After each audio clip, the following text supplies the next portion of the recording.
Good morning. निर्वाण जी health academy के current affairs segment में आपका हार्दिक अभिनंदन। 29 अप्रैल का ये करंट अफेयर जो है काफ़ी महत्वपूर्ण है। ठीक है, और तो देखते हैं, बढ़ते हैं पहले प्रश्न की ओर। डीआरडीओ द्वारा विकसित स्वदेशी सैटेलाइट इमेजिंग सिस्टम का नाम क्या है? What is the indigenous satellite imaging system developed by DRDO? Pragya है, दृष्टि है, नयन है, शक्ति है। तो ये प्रज्ञा है, और प्रज्ञा नाम से जो है ये डीआरडीओ ने जो है इसको अभी विकसित किया है। स्वदेशी सैटेलाइट है, ठीक है, एआई आधारित है, सेंटर फॉर आर्टिफिशियल इंटेलिजेंस, ठीक है, इसको कह सकते हैं कि सेंटर फॉर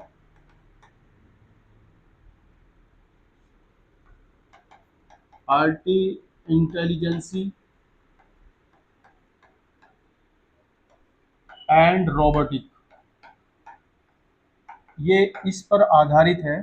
प्रज्ञा नाम से जो एआई आधारित है, इससे क्या होगा कि जो भारत की आंतरिक सुरक्षा है उसको जो है और मजबूती मिलेगी। ठीक है, आंतरिक सुरक्षा को मजबूती देने में ये जो है महत्वपूर्ण भूमिका निभाएगी।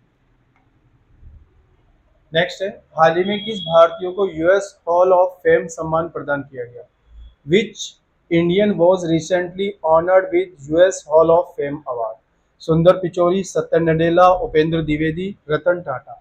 तो यूएस हॉल ऑफ फेम में जो है अब तक अगर हम देखें तो 3 भारतीय हैं, जिसमें विपिन रावत साहब हैं जो पहले सीडीएस थे, फिर विक्रम सिंह हैं, और तीसरे नंबर पे जो है उपेंद्र जो है त्रिवेदी साहब हैं। ठीक है, त्रिवेदी साहब हैं। साथ में खेल जगत से जो है एम एस धोनी जो है, इनको भी जो है यूएस के हॉल ऑफ फेम में जो है और इनके उसमें जो है नाम रखा गया है। तो उपेंद्र द्विवेदी साहब जो है ये तीसरे व्यक्ति हैं। ठीक है, खेल जगत से एम एस धोनी साहब हैं। ठीक है, इंटरनेशनल हॉल ऑफ फेम जो यूएस का है उसमें इसको स्थान दिया गया है। नेक्स्ट, दुनिया का पहला अस्थायी परमाणु कचरा भंडार किस देश में बनाया गया?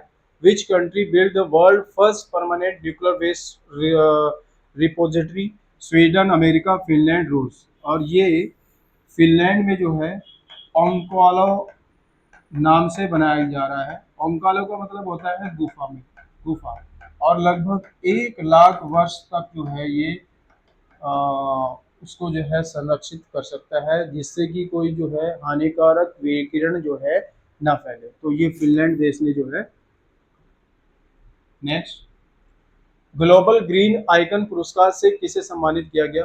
Who receive global green icon award? सुंदर पिचौरी, संतोष कुमार, मुकेश अंबानी या रतन टाटा? तो संतोष कुमार जो है, जोगनपल्ली संतोष कुमार, यानी जोगनपल्ली इनका पूरा नाम जो है, जोगिनपल्ली संतोष कुमार जो है इनका पूरा नाम है। ठीक है, तो इनको जो है ये ग्रीन इंडिया चैलेंज के संस्थापक हैं।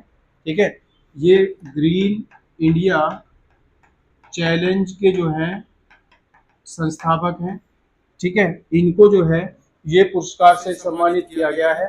इन्होंने जो है बड़े पैमाने पर जो है जैसे वनीकरण है या पारिस्थितिक है या प्रदूषण की जो समस्याएं हैं उनको जो है संरक्षित करने का कार्य किया गया।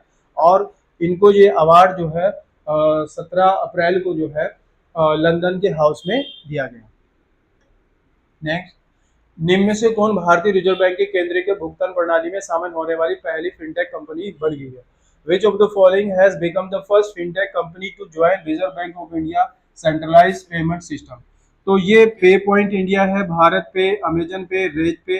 तो पे पॉइंट इंडिया जो है ये पहला फिनटेक कंपनी है जो आरबीआई की केंद्रीय भुगतान प्रणाली में शामिल हो। निम्न में से किसके द्वारा भारत का पहला एकीकृत कृषि खुफिया पारिस्थितिक तंत्र लॉन्च किया गया? By whom was India first integrated agriculture intelligence system launch?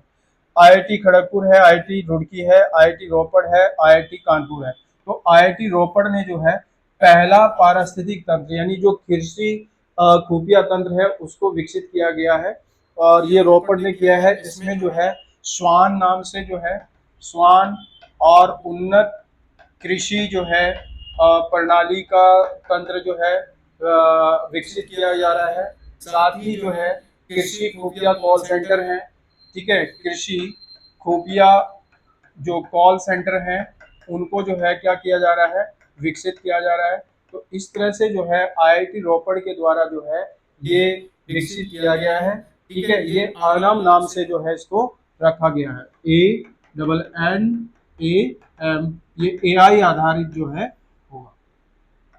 Next है, निम्न में से किस देश ने दुनिया का पहला थोरियम मोल्टन सॉल्ट परमाणु रिएक्टर लॉन्च किया गया? In which of the following country the world first thorium molten nuclear reactor was launch? Bharat, रूस, चीन, जर्मनी। ये चीन में किया गया है। और थोरियम T232H नाम से है क्योंकि ये यूरेनियम की जो उसको क्षमता है उसको कम करेगा और थोरियम पर आधारित होगा। वैसे विश्व में अगर आप देखें तो भारत जो है थोरियम के उत्पादन में क्या है, नंबर 1 है। और ये लगभग 2030 तक जो है इसके विकसित होने की संभावना है, ठीक है। और थोरियम के उत्पादन की बात करें तो थोरियम के उत्पादन में भारत क्या है, नंबर 1। निम्न में से किस स्थान पर 7वां सिफको 2025 अंतर्राष्ट्रीय सम्मेलन का आयोजन किया गया? At which of the following place was 7th सिफको 2025 international conference है? जयपुर, भोपाल, पटना, देहरादून। और ये देहरादून के जो है IIPM जो इंडियन इंस्टीट्यूट ऑफ पेट्रोलियम है देहरादून में, वहां पर जो है इसको आयोजित किया गया। निम्न में से किस राज्य में पहली बार सूर्य किरण एरोबेटिक शो का आयोजन किया गया? At which of the following stage was Surya Kiran aerobatic show organised first time? अगर फर्स्ट टाइम की बात कर रहा है तो ये बिहार, गुजरात, असम, मध्य प्रदेश। तो ये बिहार में किया गया वर्ष 2025 में। अगर हम 2026 की बात करें तो मार्च 26 को जो है ये अरुणाचल प्रदेश में जो है इसको किया गया। अरुणाचल प्रदेश में जो है वायुसेना के द्वारा किया गया। हाल ही में चर्चा में रही पझयार नदी किस राज्य से होकर बहती है? At which in which state does Pazhayar river has been news recently flow? Tamil Nadu, Andhra Pradesh, Karnataka, Kerala.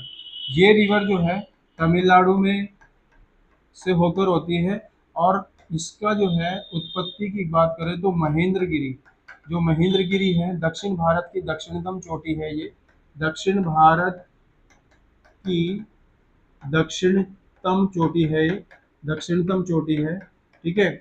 ये जो है महेंद्रगिरी से इसकी उत्पत्ति होती है, कन्याकुमारी के जो है सीजन से बहती हुई जो है बहती है और तमिलनाडु में है। ये अपने अभी प्रदूषण के कारण जो है, ठीक है, इस वजह से जो है काफ़ी न्यूज में थी।